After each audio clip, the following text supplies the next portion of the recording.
Well, you're a TV producer, Jamie. Could you have scripted this any better? No, it was amazing. It's not often you find someone who can dominate two completely different worlds, Hollywood's talent machine and poker's high-stakes arena. But he pulled it off. In Hollywood, he had an eye for spotting stars before they blew up. At the poker table, he was a master manipulator, outplaying opponents to win the richest tournament ever. The twist? Those very same skills that made him unstoppable eventually backfired, and his name went from respected to despised. So how did a man who once held power in both Hollywood and poker become known as the most hated recruiter? This is the story of the TV producer who became the most hated celebrity recruiter. Jamie Gold's story starts in Missouri, where he grew up before moving to Manhattan with his mom. When she remarried Dr. Robert Gold, Jamie took his stepfather's last name, and that name would eventually become famous in the poker world. He wasn't destined for cards right away, though. Gold went the academic route first, earning his bachelor's degree from the University of Albany before heading west to UCLA to study entertainment law. By the time most people are still figuring out what to do with their lives, Gold was already a talent agent under 21, managing rising stars who would go on to become household names, people like James Gandolfini, Lucy Liu, Jimmy Fallon, and Felicity Huffman. Poker didn't really hit his radar until 1998, when he saw Rounders. Watching Matt Damon play a reformed gambler who dives back into high-stakes poker lit a fire in him.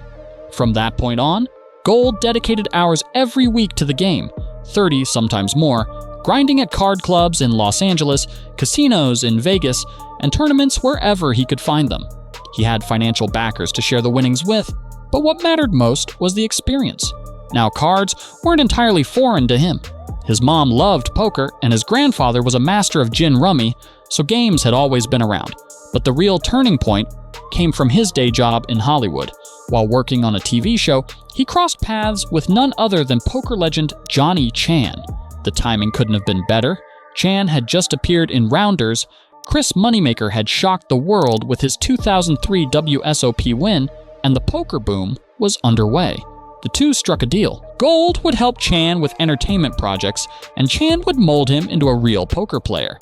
Chan later described Gold as extremely smart, a guy who wasn't afraid to play more hands than most, and who had a sharp instinct for reading opponents. That mentorship changed everything. The TV show idea fizzled, but the poker lessons? They paid off big time. Bodog.net picked Gold up as one of their sponsored Hollywood players, and soon he was racking up wins across Los Angeles. By April 2005, he had his first major tournament victory at the Bicycle Casino, pocketing $54,225. And then came 2006. After a few more strong finishes, Gold went on an insane run, one that turned him from just another player into a poker legend. Come on. Nassif pushes all in. I'm sorry, man. And Gold, of course, will make the call. Jamie Gold again. He's a TV producer, and again, it just feels like these hands are scripted for him. You see, poker in 2006 wasn't just a game, it was a spectacle. Back then, the World Series of Poker main event wasn't only about the cards, it was about the personalities. The champions were celebrities, and the way they played was more instinct than analytics. Reading opponents, talking at the table, pulling off gutsy bluffs. That's what separated the pros from the amateurs.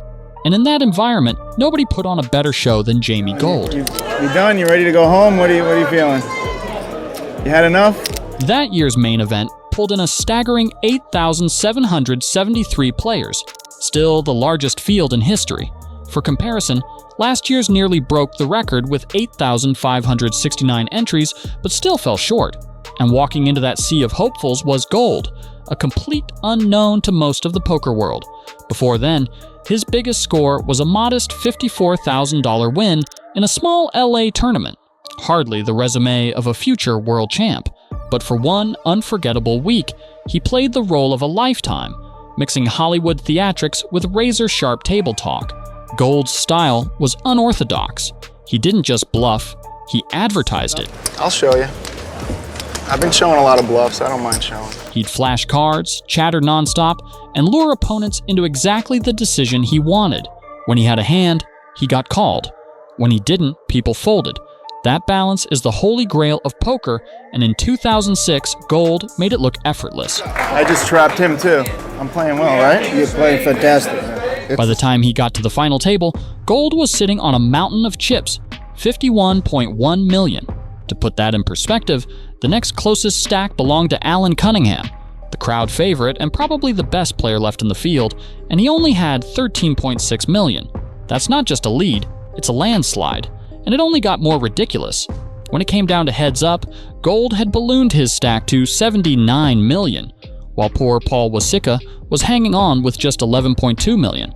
At that point, it didn't look like a poker match anymore. It looked like one of those one-sided pay-per-view fights where you already know who's getting knocked out. Still, Wasicka wasn't about to back down. Before cards were even dealt, he looked Gold straight in the eye and promised he wouldn't go quietly. He even told ESPN that he could beat Gold even if I had 10% of his chips to 90. It was a bold claim, but as soon as the first few hands played out, the whole thing started to feel like Peter McNeely stepping into the ring against Mike Tyson, brave, confident, and completely outgunned. The final hand summed up the entire tournament. Wasicka picked up pocket tens, a strong hand heads up, and opened the pot. Gold, holding Queen 9, came along for the ride. The flop fell Queen 8-5, giving Gold top pair. Wasicka fired out a bet, but Gold instantly shoved his massive stack into the middle. All in. And Gold's gonna push. Then came the famous speech play. Gold leaned in and started talking, his words working their usual magic. You don't have a queen, do you? Reminding him that he couldn't take back the all-in, even if he wanted to. I'm already all in. You can say whatever. You can't change my action. If you had a queen, you'd call. Gold teased. No queen? You don't have a queen, do you? And this could be it for Paul Wasicka. Wasicka admitted he didn't. Gold, grinning ear to ear, declared he had him beat. I guess if you did, you'd call, so I got this one. Jamie again, trying to turn the screws and mess with the mind. After everything Gold had pulled during the tournament, convincing players to fold winners, trapping them with chatter, it got in Wasicka's head. He finally said, almost with a laugh, "All right, you talked me into it," and tossed in the call. Gold shot up from his chair in celebration. All right, you talked me into it. You call? Here we go. Yes! Wasicka calls all This is in. it, baby!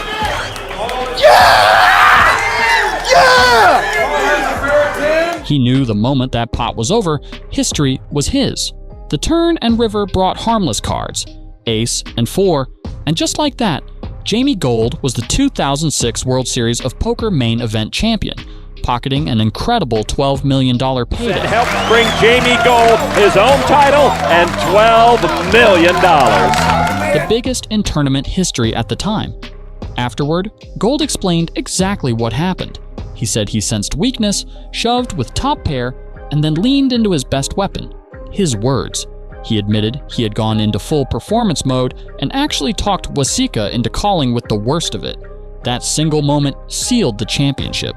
The prize money was huge, but that's not what made Gold's win unforgettable. It was the way he did it, non-stop table talk and mind games so intense they actually changed the rules of poker. His tactics were so controversial that officials introduced what's now called the Jamie Gold rule. No more talking about your hand while the cards are still live. It was the only way to level the playing field. But before long, poker's biggest showman found himself caught in a drama he couldn't talk his way out of. After just 3 days of unwinding, Jamie Gold decided to extend his vacation. At first, it was because of rumors, reports of strangers lurking around his neighborhood. But soon, the gossip spread beyond the streets. Newspapers and cable shows picked up on chatter from the internet, accusing him of lying about his past. The allegations weren't exactly flattering. On his resume, Gold listed Hollywood stars like Lucy Liu and Kristen Davis as former clients. The problem? Their representatives clarified that while Gold did work at the same agency, he wasn't their main agent. Still, plenty of colleagues came to his defense. Mark Armstrong, who once partnered with Gold and later represented James Gandolfini, praised him for having a sharp eye for talent and an aggressive drive to develop stars. But while some accusations could be brushed off, others came in the form of serious lawsuits. The first came from Francis Delavecchia, a consultant with Riptown Media. He claimed he helped Gold land a sponsorship deal with Bodog to cover his main event buy-in, in exchange for 1% of Gold's winnings. According to Delavecchia, he introduced Gold to Bodog because of his Hollywood ties and asked him to help secure celebrities for the brand's poker team. The end result was a roster that included Dean Cain, Mickey Pfeiffer, DJ AM, and Brad Garrett. Not exactly A-list, but enough for Bodog to cut a deal. In return, Della Vecchia claimed Gold promised him a slice of the prize money. Then came an even bigger lawsuit from Crispin Laser. He said that just weeks before the main event, he and Gold struck a deal. Laser would line up celebrities to wear Bodog gear at the tournament, and in exchange, they'd split any winnings 50-50. Laser delivered, bringing in Matthew Lillard and Dax Shepard. Bodog later admitted Gold helped attract celebrity players, but denied knowing about any private arrangement. The twist came when Laser produced a voicemail Gold left on August 10th, the very day of the final table. In it, Gold promised that Laser would get half after taxes and begged him not to stress over the money. But when Gold won the $12 million prize, Laser claimed he refused to tell casino staff at the Rio to cut him in. According to Harrah's, Gold could have designated a payout right at the cage, ensuring each party handled their own taxes. Instead, he left the money untouched, making him the only winner out of 873 players that year to walk away without claiming his prize. Gold later explained he was waiting for tax advisors and that he planned to use much of the money to support his father, who had Lou Gehrig's disease. Eventually, officials confirmed he collected about $5.9 million, which was placed in a trust. The lawsuits dragged on, but in the end, Gold and Laser quietly settled for an undisclosed amount. Gold himself admitted later that the legal drama wasn't the part he regretted most. Instead, he looked back on some questionable antics during the tournament, like flashing cards to opponents and tipping off a friend about his hand. He chalked it up to being caught in the excitement of the moment, but admitted it was wrong and promised not to repeat it. Despite the controversies, Gold remained a recognizable face in the poker world.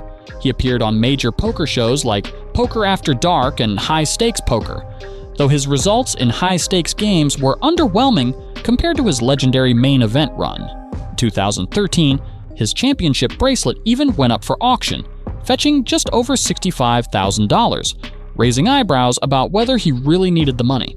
Still, Gold wasn't finished. In 2016, he grabbed a strong second-place finish in a WSOP circuit event, earning nearly $140,000. In 2019, he returned to televised poker with appearances on Poker After Dark and live at the Bike. Most recently, in 2023, he cashed for over $23,000 at the Poker Stars Summer Series in Philadelphia, proving he's still grinding the game. Love him or not, Jamie Gold's story is unforgettable. In just 14 days, he won $12 million, the kind of money that took Tiger Woods over 3 years to earn, Kobe Bryant 4, and Roger Federer 6. That meteoric rise, paired with the chaos that followed, makes him one of the most fascinating figures in poker history. The only question left is how people choose to remember him, as the master of the bluff, the man who sparked controversy, or simply as one of poker's most unique champions.